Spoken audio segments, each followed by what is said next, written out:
you feel the urge, we'll hand you a poem. Yeah. My name is George Wallace, and 8 of you here, 7 of you here plus me, involved in this Message in a Bottle tri-coastal poetry event that originated in England, on the wild north coast, the North Sea coast of England, courtesy of Ian Griffith. Ian Griffith's the father that I met at the Dylan Thomas Centre many years ago in Swansea, Wales, South Wales. He's a brother-in-law of Donovan, and that's how I happen to have hooked up with Donovan. So he's a very good guy. He was the president of the Suffolk Poetry Society, Suffolk, England, that is, not Suffolk on Long Island. And it was his conception for National Poetry Day in England, which today is National Poetry Day, to do this tri-coastal event in Long Beach, California, Long Beach, New York, and on the east coast of England. Not simultaneously because of the hour difference. They did their stuff while we're still drinking our coffee in the morning. I think Long Beach, California is going to do that in a couple more hours from now. At any rate, there's the concept that this is based on, and we call it the sea which joins us. So the sea which joins us. And some politicians right now are using the politics of fear to separate people. This fall, that's now, today, poets on the west and east coast of the United States and on England's North Shore will join hands and cast our own messages to the sea. And there's a picture of a bottle thrown out to sea with a message in a bottle, right? And they just don't tell anybody. They just put the bottle, and the tide's coming in, so the bottle keeps coming in. But they did this with a poem, down by the jetty just now. So they jammed it into the jetty, so when the tide starts to go out, it's going to take the message out to the sea. And thankfully, it was a very nice poem by the first Nassau County Poet Laureate, Maxwell Wheat, a poem addressed to in celebration of his wife, Virginia. He's recently deceased, and it's very nice of us to be very diverse to be able to do that. So I understand you read the poem? Yes. And you did that, so, Check. yeah, so here's the deal. The idea is that poetry, rather than can bring us together, especially through the internet and these sorts of projects. So what the sea is doing inside the 6-inch diameter of our heads is a great line. This is not me, this is his writing. What the sea is doing with the 6-inch diameter of our heads, in the diameter of our brain, what is the sea doing is a corporate thing, because there's poets that are doing a similar sort of thing in various locations. Out in Los Angeles, and actually Long Beach, California, here, Long Beach, Long Island, and on the North Sea coast. So that's what it's about, and I'm pleased to have been a facilitator of this, and I'm also pleased that Vicky Iorio is going to be taking it over and doing it today. So please welcome Vicky to run the show. Hello, everyone. This is Sharon Anderson's poem. Song for a Lost Love. Like a message in a bottle, bobbing on a choppy sea, that's the way my thoughts are spinning since there's no more you and me. I'm adrift upon an ocean of regrets and not to be, just a lonely, empty vessel since there's no more you and me. You have cast away my visions, you have wrecked my crafted dreams. Now I feel my future sinking like a ship with leaky seams. There's no message in my bottle, just the sour dregs of wine. And it offers little comfort as my folly I repine. I am stranded on an island. I am Crusoe effigy, lost without a hope of rescue, since there's no more you or me.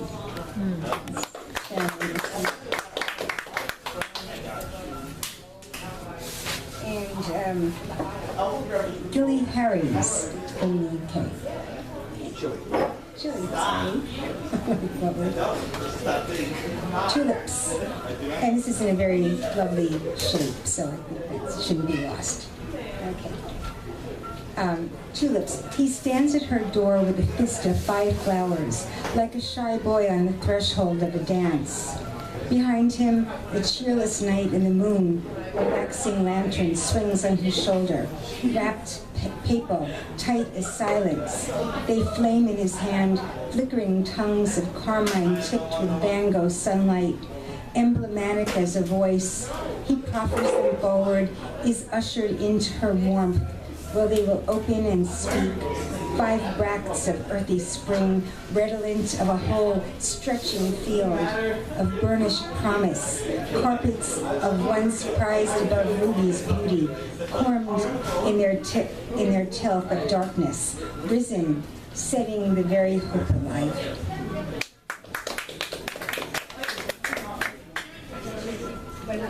Okay, this is one of mine, and it's also about the sea moment.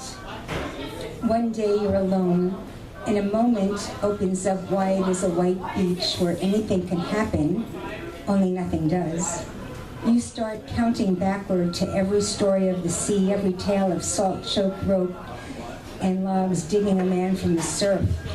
And on your beach, the drift of swimmers never comes. You curse yourself for choosing such a waveless ocean.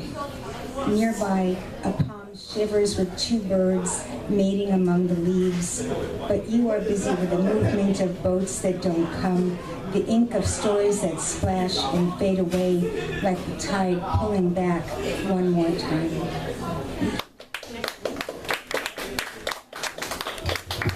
Message in a bottle. I should put my glasses on.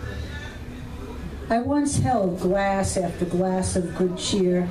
Now I am an urn of sorrow, filled with failed expectations, corked and sealed with unconfessed sins, a dead soldier of secrets, a castaway, drifting in and out of safe harbors, hoping to be found.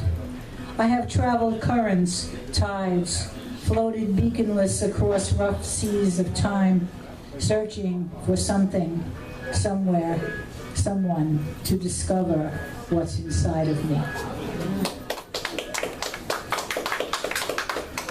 And now this poem is from Colin Wiles from the UK, and it's called Fen Traces. And he has a little quote. The path back to our ancestors can be traced through our DNA. There is a fading line that runs betwixt us, faint and broken in its stride. Still, trace remains, flow in our veins, in twixt a helix round its tightly wound, deeply coated waist.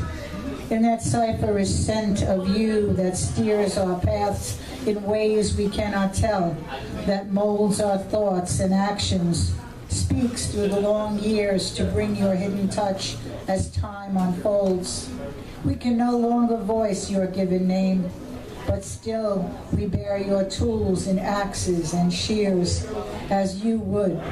For this line through pale became our bonding through the intervening years. Your vision carries through this twist of threads to skill our hands and guide our nascent heads. And the California gal's poem, it's Donna Hilbert in California, and she called it Joined. Our kitchen, winter Sunday, boys playing on the floor. I'm drying breakfast dishes when I have the vision. 4 chairs in front of a store on a street I never travel. 4 chairs that will complete our chairless dining room suite. I drive into the vision, and there they are, with the same turned legs, the same dark wood as our furniture at home. And on the bottom of one seat, 1927, date in the same hand as on the table underneath. Everything sundered wants reuniting, everything rent to mend. So I am not amazed, dear heart, that nightly you walk from the occluded country to rest a while with me. Are not we who have borne 3 sons more joined than chair and table turn from a single tree? Thank you. Oh, Peter Dugan.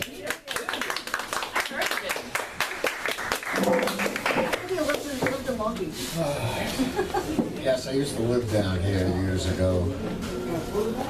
It's been great, and I hope somebody gets this. This is my poem, my rescue poem. To the Galactic Order Directorate. I've been embedded and studied this planet for over 20 galactic cycles. I've examined all the data collected about these life forms and present my assessment. The dominant species of life possesses an intellect capable of higher function and abstract thought, and shows a semblance of sentient behavior as enticed by their archaic technology. However, their evolution appears stalled or in remission and lacks prerequisites to be labeled intelligent life. The following examples are cited. This species' overdependence on their technological advances has surpassed their capacity to contain or control damage to the planet. Fluorocarbons and hydrocarbons are continuously polluting the atmosphere as toxic levels cause devastation to groundwater and plant life. This is also destroying the ozone layer that provides protection from deadly ultraviolet radiation. Massive deforestation is causing the extinction of various species of plant and animal life, limits oxygen production, and raises the content of carbon dioxide in the atmosphere, primarily caused by the overuse of non-renewable fossil fuels, initiating a climate change that has resulted in the rise of the average global temperatures, melting the polar ice caps, and a significant rise in sea levels. Extremes in weather patterns are now beginning to occur, from increased severity of storms and flooding to extended periods of drought. Persistent dumping of solid and chemical waste into the planet's waters is destroying the aquatic environment. It is estimated that in a short period of time, the planet's environment and ecology will be unable to adapt to the changes and damages inflicted upon it. Furthermore, the dominant species is tribal and warlike. These creatures have divided themselves by differences in race, class, creed, and culture, and the excessive competition for resources. And primitive hierarchical dominance breeds violence. These factors, coupled with the continued presence and proliferation of primitive nuclear devices and their ability to create chemical and biological weapons, raises the question of the ultimate survival of this species and the planet.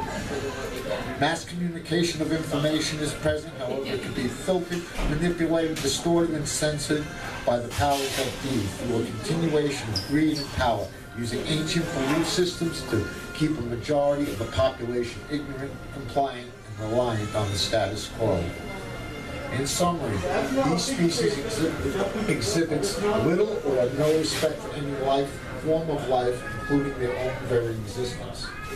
It is these factors and others found in my complete report to the Council that, by my estimates, this attempt at civilization will collapse in on itself and cause total extinction of life on this planet in less than 2,000 galactic cycles. I believe we should allow nature to take its course. Extinction is part of the process of natural selection. Science Officer Arwen Harcleys.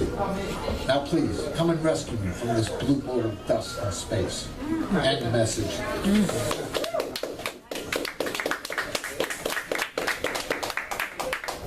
All right. My next is by Elizabeth Soul from the UK. Message in a bottle. Message in a bottle. Are you out there? Will you read this carefully? Will you read the spaces between as well as the words?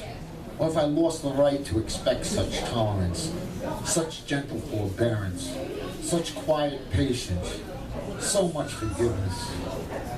I know the chance of this bottle actually bobbing on an incoming wave to your feet on the shore are so slim as to be non-existent, tossed, rolled, and tumbled as it will be in the immortal tide of life.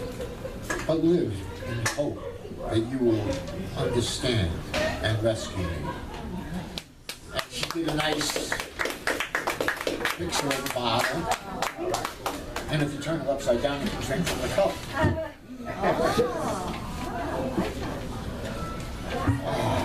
Next one is from California by Sean Gunning. Waiting for the snow to fall. And he's got a quote from Oscar Wilde. I was working on the proof of one of my poems all morning and took out a comma. In the afternoon, I put it back again. A brain fizzing with nothing, even faintly audible or remotely palpable. Its dim light bulb flickering, a day's last breath going out, numb from counting syllables and recycling scribbles and adding more crossing out. Barely emitting a glow, closing up shop for the night, till the bell tinkles just right and softly sounds the word snow, whose soft, wet splash on her ear acts like a small hummingbird. Could this be just the right word? You've waited all day to hear. Thank you. Thank you for representing me. Next we have the delightful Doreen D.D. Spungen.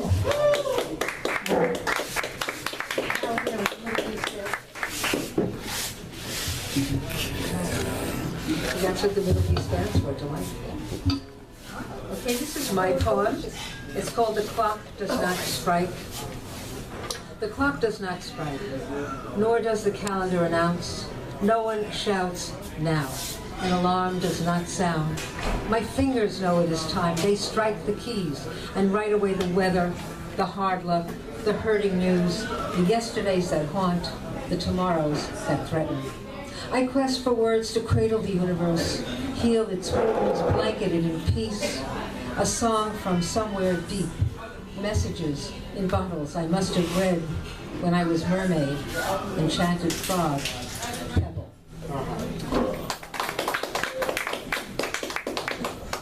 This is from Anne Wallow from the UK, and it's called Too Fast, Too Swung. By the stream, rich goblets of gold, I held a buttercup under your chin. Then I lifted you up into the swing that hangs from the snake bark maple. I pushed, you pumped. We had liftoff, leaving the ground behind until the swing flew up too high. You cried, enough, get down, enough, get down. I caught the ropes, plucked you off, held you tight against my chest. Thumping heart, open mouth, silent until your lungs let rip in a primal howl, then gasping, sobbed, too much, too high, too fast, too swung. My hugging brought you back to earth, from that brief flight to the universe. And you were my daughter, and I, her mother. And I was my mother, and you were me, and I was your granny, and you were you, and her, and me, and they, and we. By the stream, rich goblets of gold.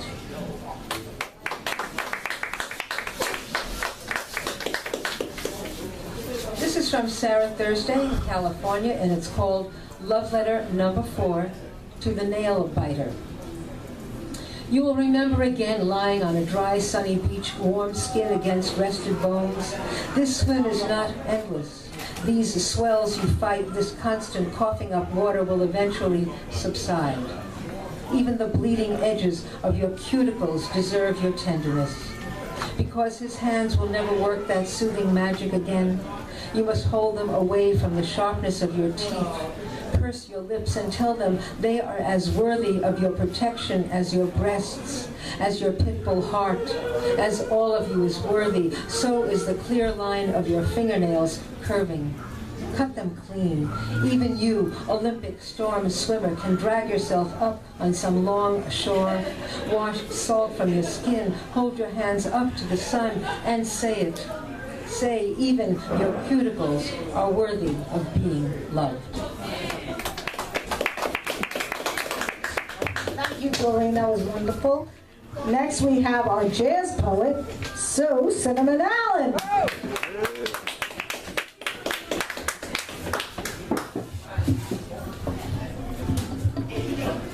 Camouflage. Heaven moist with tears, earth bound weeping. Sun shines through paint, the coolest shade of landscape. Tacked out fabric, stripped deboned digits. Partial and different fertile teen. Morse code message on a flattened screen. Graffiti scrawled on a headboard. Placid newborn sprawls, alone on a bare naked wooden floor. Maternal suicide stains Gideon's Bible. Double knotted, knitted, collaged window opens to mustard green, cowardly pasture. Long neck bottle opens its plastic mouth to the sky. under a neon sign, the moon sighs, waxing hieroglyphics.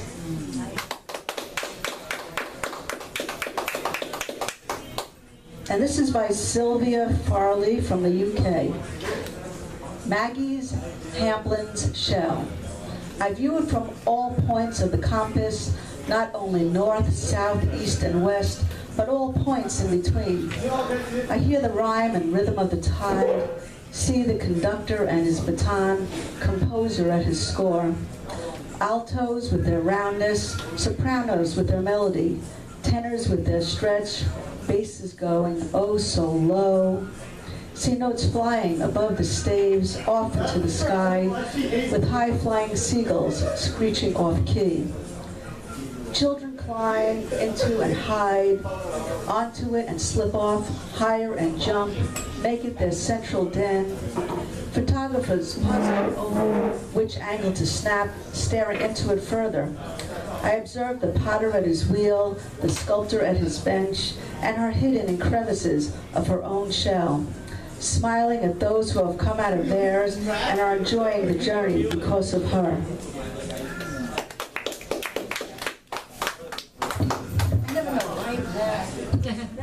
Middle. And this one's by Shannon Phillips of California. Eating. I have always admired peanut butter for its adhering qualities, and the apple for enduring despite the bad rap it received as the forbidden fruit, and bananas for preserving their dignity even after Freud, and the pomegranate for conspiring with Hades to trap Persephone, and tomatoes for maintaining a binary identity in the fruit and veggie universe. Berries and grapes also have their virtues, except they often get made into spread, relinquishing their identity, their form. That's about as good as a woman who melts in a man's arms, oozing through his fingers. Nothing to grasp, no tangible resistance, no satisfying pierce and chop for the teeth. That's another reason to admire peanut butter, because it puts up with jelly.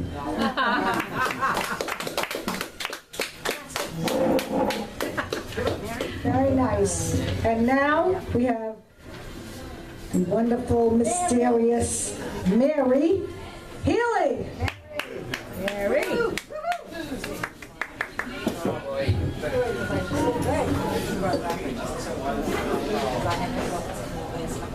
Solitary. I ran inside, drenched in evening rain, hungry, grabbed a paper menu. "Can I help you?" the old man at the counter asked. "Something spicy." He smiled. "Number 4, brown rice." He took my glasses, wiped off the rain, gave them back, handed me my dinner. As I got to the door, I asked, "You forgot my fortune cookie." The old man yelled back, "Make your own."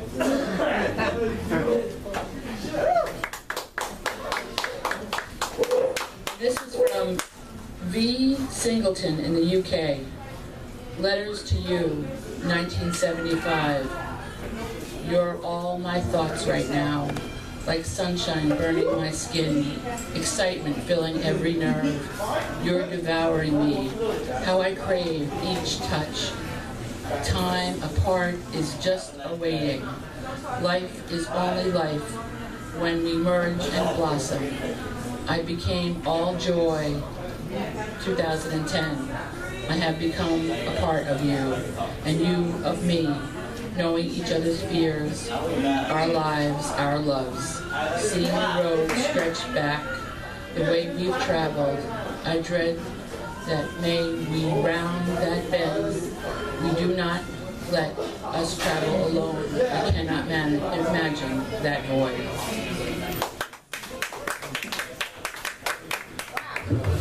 Good poets, tri-coastal. And I'm gonna bring it back to George Wallace, who's our glue, right? Brings us all together. He's so welcoming. We just all love him. We all have the hearts for him. He's amazing. Oh, did I say that? So, so let's bring it for George Wallace.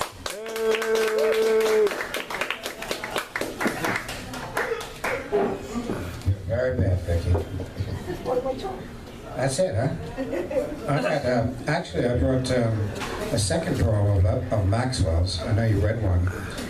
I'll put it in the bottle. But this is the Beastie Boys and the Grasshoppers, Sparrows. This event is absolutely happening. Avowed the promoter of Field Day Festival, June 7th and 8th. Acclaimed and assailed as one of the most massive rock concerts on Long Island, and assailed 35,000 fans flying in, driving in, motorcycling in from upstate New York, from Washington, from the Pacific Coast to Long Island's old 29,000-acre U.S. Navy site in Calverton.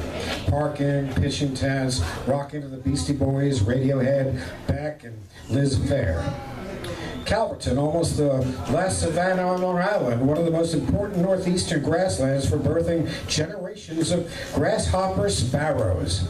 Ammodrama savannarum, a species survival of special concern. In early June, grasshopper sparrows are on territory. They're courting, building grassy cup nests within sight and hearing of the concert platform. There's strobe lights and amplifiers and 60-foot towers of steel scaffolding for speakers that will heap up the volume. They'll heap up the volume. The rock, the rap, the heavy metal of the Beastie Boys barreling forth. Hello, nasty. No sleep till Brooklyn and putting shame in your game. Come, watch a yellow-shouldered 5-inch bird balance on little blue stem. Hold erect his brown and whitish striped head, his bill quivering. Zip forth lengthening lines, tick-zzz, tick-zzz, tick-zzz, and the female answering with sweet trills. Come, enjoy this tiny avian recital before the arrival of Boot and Blair. That's Maxwell Week.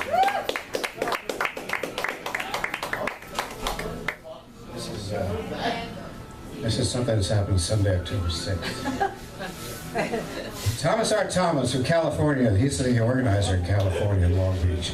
Long Beach, as you know, is just a little bit south of Los Angeles. It's kind of the industrial port of Los Angeles, a lot rougher part of the town. The girl you marry is clustered with her family, her history, the boys she knew, and not just the girl you sat with on the porch that night as you weaved your dreams like your fingers interlaced.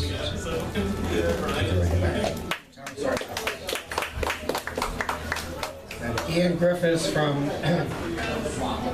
well, I read today in Aldeborough.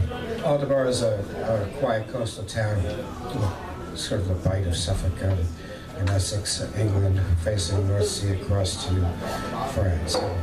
Beautiful little seaside village, and once a year they have the Aldeborough Festival, which is a major poetry festival right there, so one of the biggest ones in the Aldeborough Festival. Letter to Jamaica, Ian Griffiths. What tropical light peeps through your window this wet spring morning as I sit and dream of you, surrounded by your words, the pages that you write each day?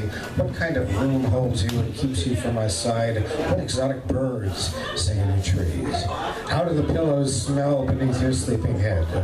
Fine woven veils of rain drive up the estuary and promise night before the end of day. If I could swim the sea that rocks this shore, would I one day wash up on your beach with coconuts and palm leaves beneath a powerful sun, unlatch your cabin door, find and hold you in my dripping arms? The robins in the garden blast their songs from every bush in order to attract their mate, whilst I, to do the same within my wooden shed, tap keys before a glowing screen. The internet is told of light showers and rain, but hell has come and silenced all the birds. A steel band hammers on my roof to be let in. White crests are crashing on the harbor wall. Air roars, thunder of great engines. From wherever it is you are, send me your words sweet with mango. Send me your letter with a frigate bird. Send me your warm smile, and the clouds will part, and my day will shine again. Ian Griffiths. That event Sunday, October 16th. Song of my grandfather. This is my poem. A wise man sits by the sea and loves too much, not enough, He sits by the sea, counting the waves, and his heart pumps salt water and cries like the wind as it passes across the face of the world. And his blood is made from salt and brine and little sea fishes, and the waves come in groups of 12 and passing by, and he embraces them one by one in their coming and their going, with his eyes, with his arms, with his wretched pain, and with his imagination, knowing each will escape him, but knowing also that there are always new waves coming, and the sea spray and the sand and all that nothingness. Knowing in his deep blue sea heart there is a 13th wave. Thank you.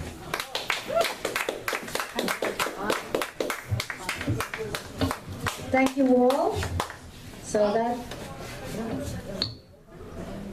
Yes. no. Not with my clothes on. Ooh. All right, so that's it. It was wonderful. It's great to, I love it. And now we have to go to all these places and invade England with our poems, and we should do field trips. We should do go fund us, right? So.